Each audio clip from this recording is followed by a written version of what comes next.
Le damos la bienvenida a Fanny Miranda, reportera de Milenio. Fanny, buenas noches.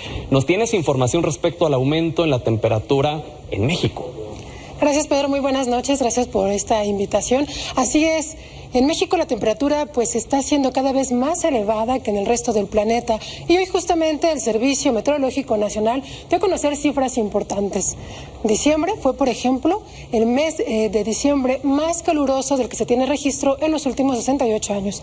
Y si me lo permites, vamos a ver la siguiente pieza.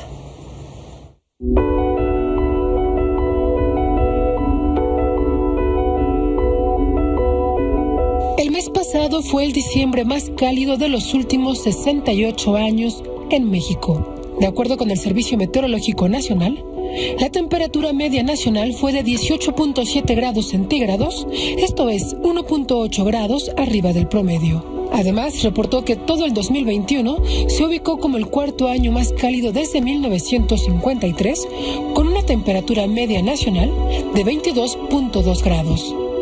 El incremento de temperaturas no se debe o no se da, digamos, de una manera generalizada en todo el país. En la parte del Pacífico, lo que es desde Sinaloa hasta Chiapas, ha habido temperaturas en ese año pasado, temperaturas de 40 grados, 41 grados. Y, por ejemplo, por ahí por los meses de marzo, abril, mayo, allá en la parte norte del país, lo que es la parte norte de Baja California, tuvimos ahí también temperaturas de casi 50 grados centígrados.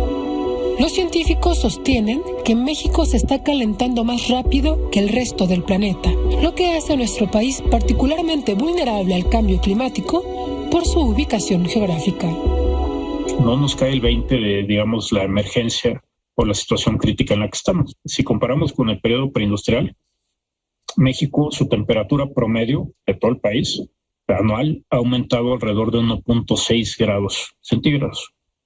Cuando la del planeta ha aumentado alrededor de 1.1. Los efectos del cambio climático están en México desde hace años. Las zonas costeras enfrentan huracanes cada vez más violentos y las playas se están perdiendo. En el resto del país, las sequías son más intensas y prolongadas, como lo advirtió la NASA en abril pasado, cuando el 85% del país enfrentaba sequía.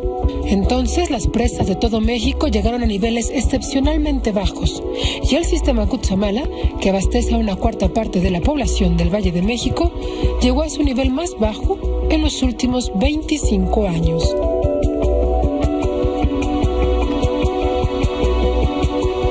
El inventario de emisiones de gases de efecto invernadero de la Semarnat reconoce que en México el sector energía es el que más contribuye con el calentamiento, ya que genera el 64% de las emisiones, principalmente por el consumo de combustibles fósiles.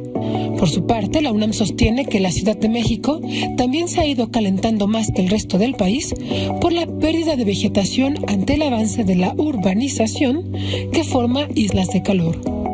La Ciudad de México se dice que en los últimos 100 años se ha calentado alrededor de 4 grados, ¿no? Es un montón, es un montón.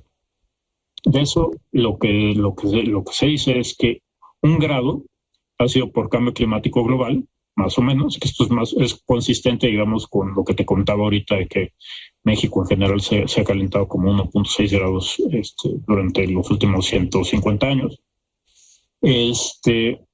Y los otros 3 grados son por la isla de calor, es decir, por la urbanización. Se estima que la Ciudad de México, Guadalajara y Monterrey podrían perder a partir de esta década $1,000 millones cada año para enfrentar el cambio climático. Para Milenio Noticias, Fanny Miranda.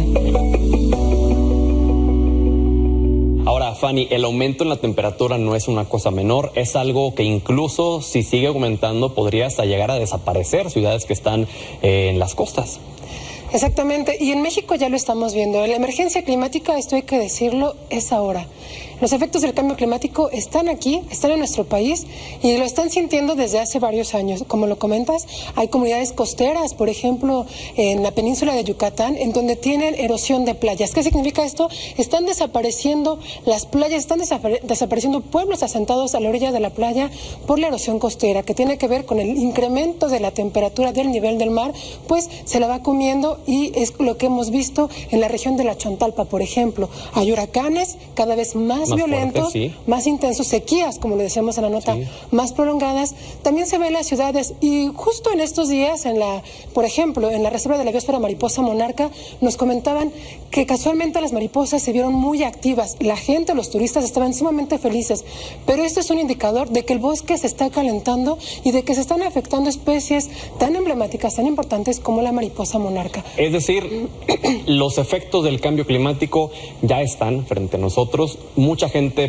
piensa que es algo que va a afectar a futuras generaciones en muchos años, pero no, es algo que ya es un problema que tenemos que actuar desde lo personal, en comunidad, a nivel obviamente gubernamental, industrias y demás, pero tenemos que hacer algo, Fanny, y sobre todo partir de entender que esto ya es un problema que está frente a nosotros. Es el principal desafío que enfrenta la humanidad y, como lo comentas, nos corresponde a nosotros, esta generación, emprender las acciones para las próximas. Fanny, te vemos entonces en la siguiente semana. Claro que sí. Muy buenas noches. Gracias, Fanny Miranda.